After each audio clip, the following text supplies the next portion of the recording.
Hello, Plaid Man here. So I have another ramble rant, which I might just call him that. Sorry, it's not a fun thing today. It is kind of about a movie I just saw. So I'm gonna get straight to it. By the way, hi, Plaid Man here. Nice to see you. I just saw a 1 hour documentary called Died Suddenly. And I don't think you're going to be able to find it on YouTube. I'm going to put this on YouTube. I'm also going to put it on Rumble, which is where I saw the video, documentary. I should call it a documentary because calling it a video is a bit of a misnomer. It's an hour long, and I'm not really going to get into the nuts and bolts of it. I want to talk about the stuff around it because I could go into a shortened breakdown of it. You know what? I'll just do that. So the nuts and the bolts of it are, in the most recent thing that just happened with COVID, fun fact, these vaccines were made really quickly. There wasn't a lot of oversight. That's my opinion. But they were made very quickly and approved through shady means, through emergency powers. And the end result is a lot of people took them. A lot. I think they go over the number that it's like 12 something billion vaccines have been administered. Over 60% of the world has a vaccine of one thing or another. But there really wasn't any long-term studies as to what this does to the body. And it seemed like nobody really cared. They just were like, oh, it'll do this, it'll stop this, and the news just kind of ran with it. So what the video, the documentary talks about is, hey, coroners were noticing some things, and coroners, as you probably would have guessed, are kind of a small group of people. If you don't know what a coroner is, they're effectively, if you die, they're the person that kind of treats and takes care of and cleans up the body so it's prepared for the funeral. I have done a rant about funerals. I think, if not, I will do one because that's amazing. Make a note about that. Anyways, neither here nor there. So, because they're a small community, several of them communicate with each other. I presume a lot of them do. Either way, they were starting to notice some weird, isms. And upon more investigation, they were correlating, hey, these isms seem to correlate with people who have gotten the vaccine. That's weird. That's weird. Okay, what is this ism? How come we haven't seen it before? It's not like bodies are terribly new to us, right? Things happen, but if you're a coroner and you're dealing with 200 plus bodies a year, and you've been in the industry for 20 odd years, you've seen most shapes and sizes, and oh yeah, this guy had a Big Mac or whatever. So they were finding things that they had not seen before. And that's disturbing in and of itself. And there's some other interesting things in there, like they show videos of people collapsing. But effectively what it amounts to is you have there, and they're showing arteries are clogged with what could, a layman could say, oh, those are blood clots, but they're not blood clots. They're abnormal clots. Abnormal as in not totally fucking new. Sorry about the language. Totally new clots. And they're like, what is this? And so they made the correlation, then it's like the vaccine. And that's bad enough as it is. But then they make this other connection with women. And this is interspersed with different industry people, celebrities, media people saying, take the vaccine, making songs about it, yada, yada, yada. And saying it's safe, it's safe, it's safe. When in fact, the data, Pfizer came out and yeah, we didn't release the data on it. Weren't going to release the data for 50 years, by the way, on the vaccine.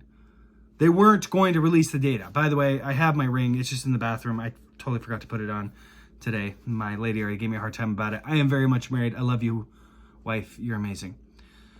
But anyways, Pfizer wasn't going to release the data. They're going to have to release it, I believe, later this year. But OMG, the biggest thing that upset me the most was what they were finding out was happening to women that were pregnant. You have women that are pregnant with child and being told to take the vaccine and that it is safe for the wife, for the woman, and for the child. And they were pointing out that it's so interesting that we've had such a large uptick in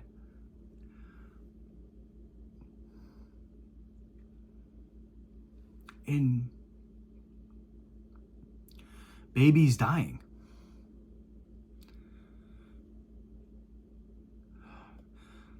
Basically, some women taking the vaccine whilst pregnant, their babies were dying.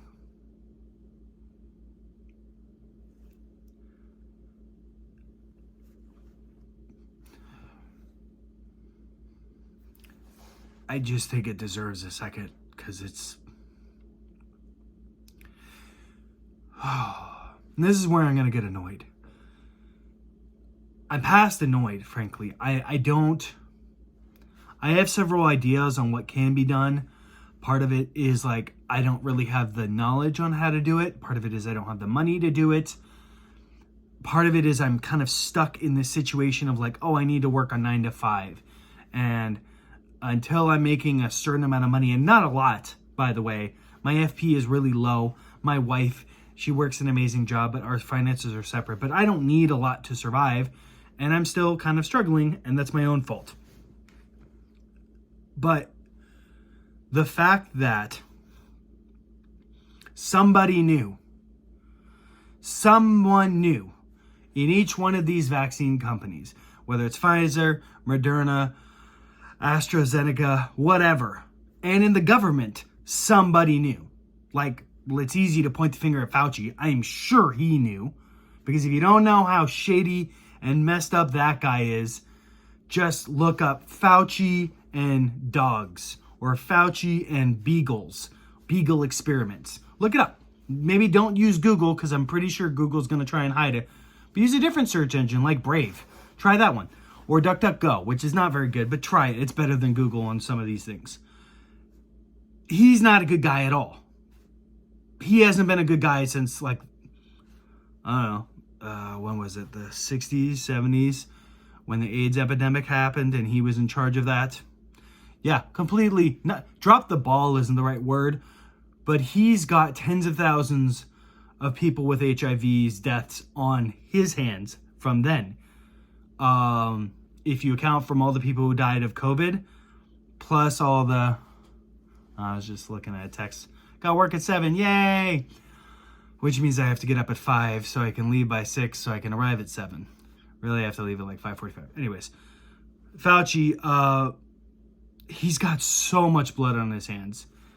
And it's like, I can't even with this guy. So the fact that people have like honorary candles of him in their house, it's like, So simply put, you have some horrible stuff that this video is effectively showing evidence, interviewing people who have carnal knowledge is the wrong word, who have explicit knowledge.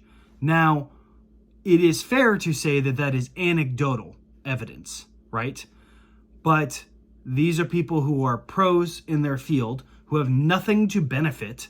Like, they're not becoming millionaires from doing this little documentary. They're not making buku bucks. They're being interviewed. They're giving their 2 cents.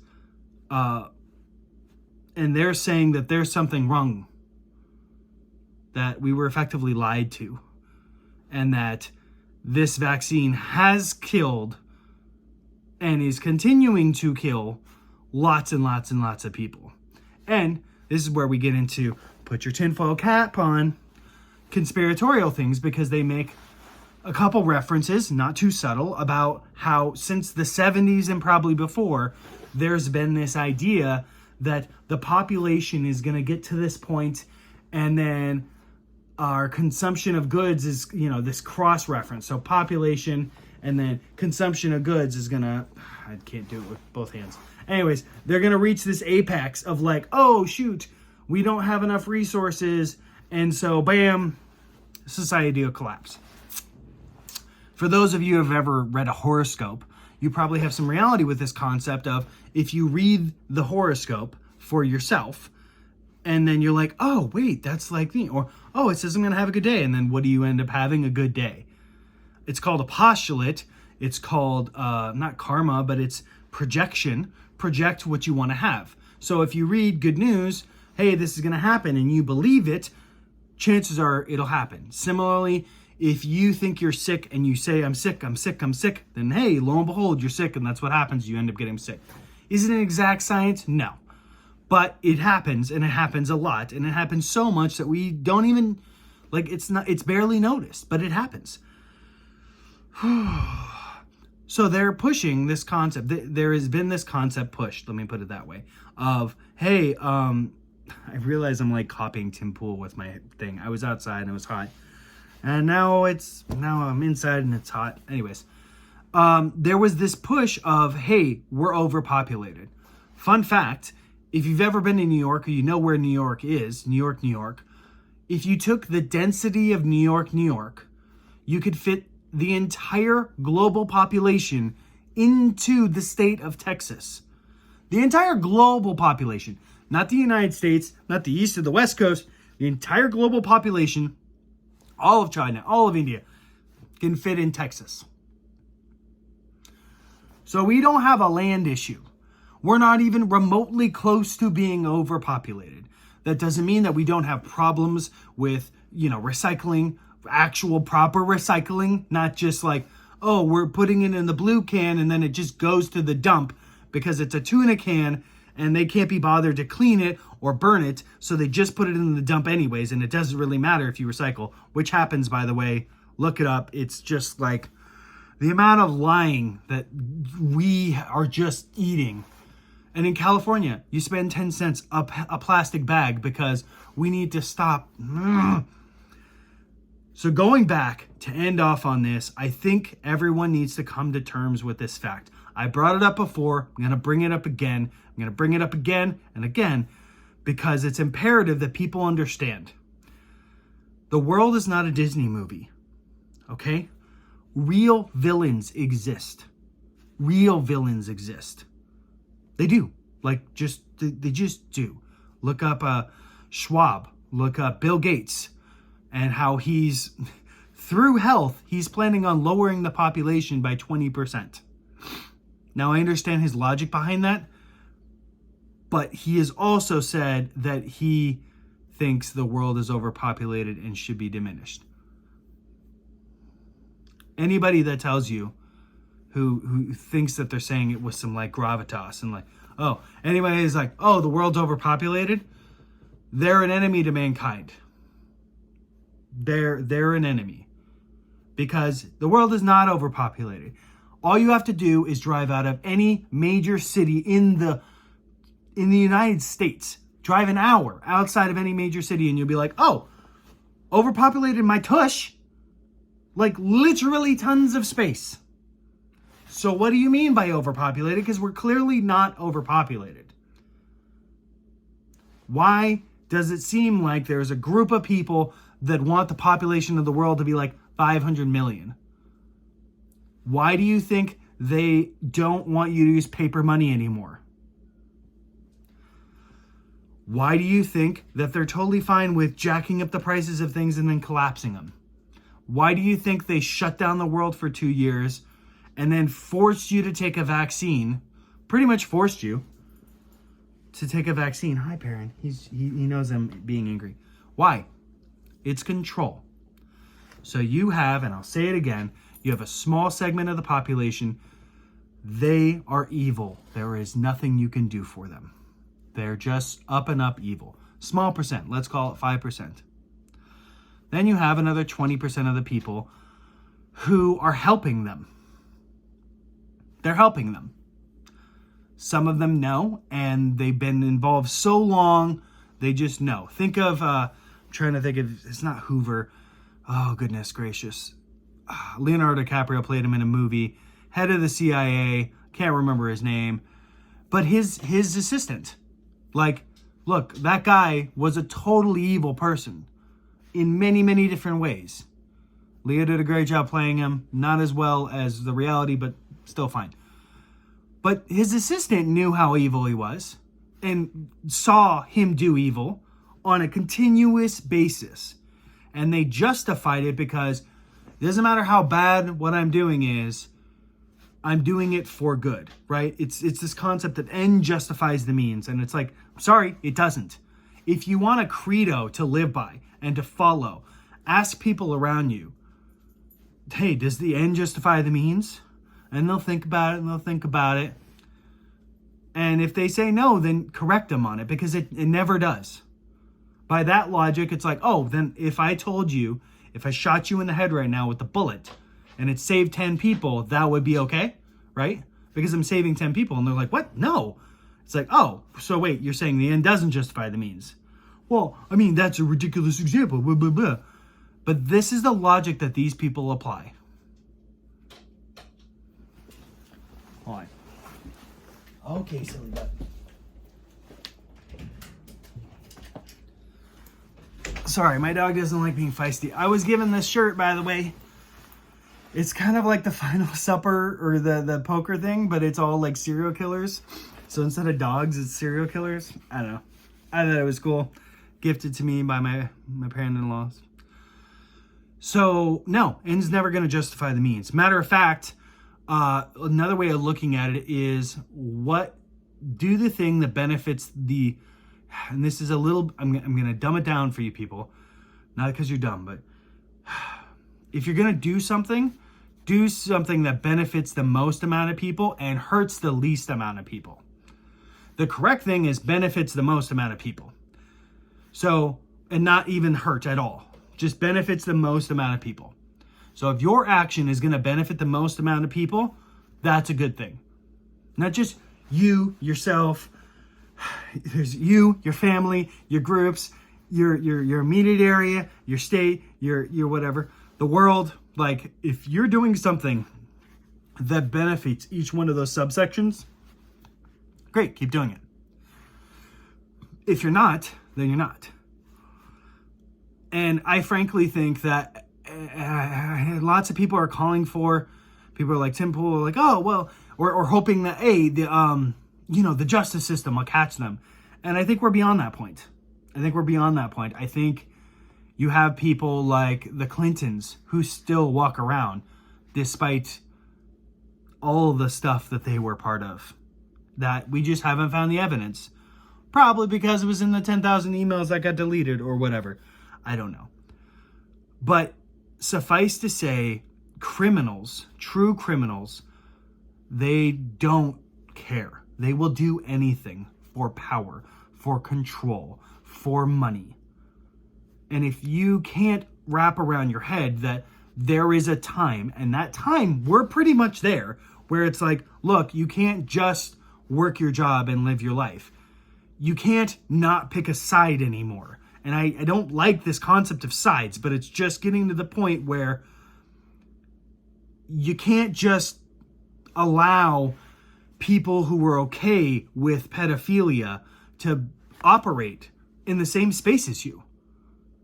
And I think, and here's my challenge to you as a person, because I heard this story the other day where it's like, okay, you know someone has done something horrible. You know it. You weren't there. You didn't witness it. But let's say they've admitted to it. Okay? This person did something horrible and they admitted to it.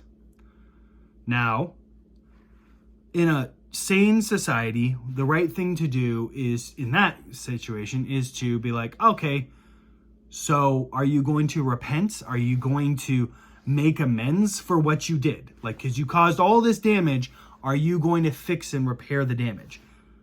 If they say yes, then great. Allow them to try, but hold them at a distance, because frankly, they did this horrible thing and they'll continue to do it if you don't keep them in check. That used to be what prison was for, right? or that concept or some sort of penalty. And then if they regress, then you're keeping a close eye on them and you just like, no, I gave you a second chance. You bugged it. You're out. You're done. Sorry, reset. But it's worse than that, because there is this really intense web of people who are in the know and are aware of little bitsy things that they're seeing that are not okay.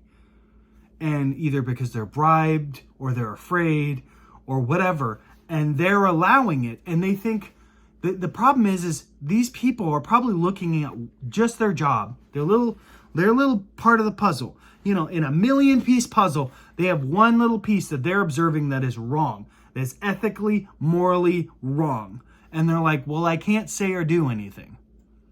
Yes, you can. And a matter of fact, if you don't, you are a criminal. And in less civilized societies, if somebody found out, they would just kill you, maybe kill your family, and wipe your memory from the face of the earth, and you would probably deserve it. Reason being, because you're contributing to this great puzzle piece of 1,000,000 pieces. You're contributing to that puzzle piece by saying, hey, you know what? It's just one little thing. That's all it could be. Well, it's part of a bigger puzzle, sweetheart. And you, at 1 in 1,000,000 piece of that puzzle, you're contributing to the degradation and the downfall of humankind.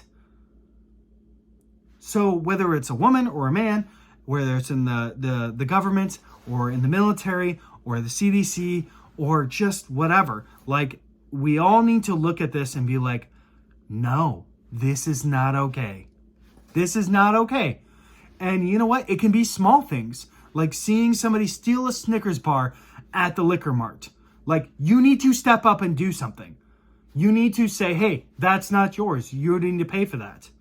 You don't have to be an asshat. You should do it appropriately based on the severity of the situation.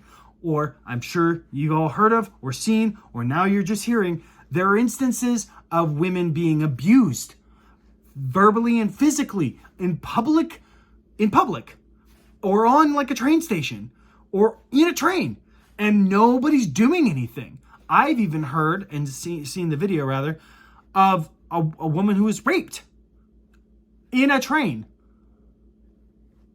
Nobody did anything. People recorded it, but nobody did anything. Recording is not contribution. Actually, matter of fact, recording is a contribution to the criminal. So you're a criminal as well. Your first job as a citizen of this planet is to see out ethics, to see criminal activities. If you see it, you do something. You don't just say, you actually do something to hinder it and stop it. And fortunately, there's still really a lot of terrific good people in the world who understand this concept. Okay? Like at the recent shooting, and it's just like, oh, yeah, no, some guy saw and intervened. Him and another person intervened. It's like, okay, great. I'm happy that people like that still exist in the world. We need more of that. It is not acceptable to just stand by and it's like, well, I didn't do anything. It's like, yeah, no. And I'm not saying if you're witnessing like a bank robbery and 3 guys come out with assault rifles and you should all you should just jump them. No, but perhaps there will be a time when you can jump them. Or perhaps you can follow behind them from a distance and call the police and inform the police where they are. Lots of things you can do. Just recording it is not one of them. That you are contributing to the criminal act. You're not helping. You're contributing to the criminal act. We, as human beings, need to start taking responsibility for how bad the world is, how much control we have given and continue to give to these corporations like Facebook, Instagram, whatever. Twitter's getting better, so okay. And the government, the amount of responsibility we've given to the government. Like, why am I spending 10 cents for a plastic bag when I go to the grocery store? Why? Because a bunch of people are like, yeah, we need to save the turtles, so we're going to charge 10 cents. Well, where does that 10 cents go? Nobody asked. Nobody knows. Go somewhere. You ask every employee there that they don't know. You ask the manager, they have no idea. It's just another tax. I'm in California as well. We keep increasing the tax on gas. Well, what happens? Do our roads get better? No. It still takes 10 years to repair 5 miles of freeway in California, in a major thoroughfare with 20 million people. 20 million taxpayers, and it still takes 10 years to fix a segment of a freeway.